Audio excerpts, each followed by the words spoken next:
Okay, so now we're going to show you how to test the motors just to make sure everything's working. So what we're going to do is slide it out, and the way I like to think of it is that you essentially have two menus. You have your regular service menu for resetting prices, things like that, and you have a second menu, and to get to the second menu, you remember SOS. So we'll hit the service button for S, then we'll press 0 on the front for the O, and then S again. SOS, and that will give us the machine configuration menu on the front of the machine. This will give you all of the additional setting options. These machines have a lot of options, which can be overwhelming at times, but also a lot of fun.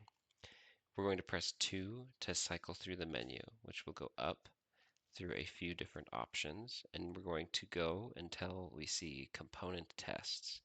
This is where we go to test out the motors. So we'll press 6 to enter that menu.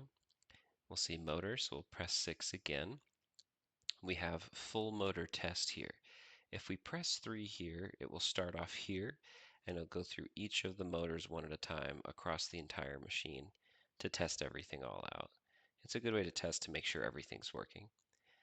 Now, if we want to test out just one machine or one motor, we'll press 8, and we'll go down to single motor test. From here, we press 6. And you can remember pretty easily the up, down, left, and right being 2, 8, 4, and 6. 5 is your select button, and 3 is essentially your execute button. So we'll see here it says motor 10. We see 10 up in the corner here. Now if we press 3, that will test out that one motor. That will go ahead and spin and drop the product. Now to test out a different one, we can press 5, which will allow us to enter the motor number that we want to test. In this case, we will test number 46.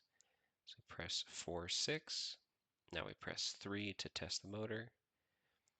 In this case, it gets stuck, so we know we need to adjust this coil and have it rotate a bit so it doesn't get stuck again.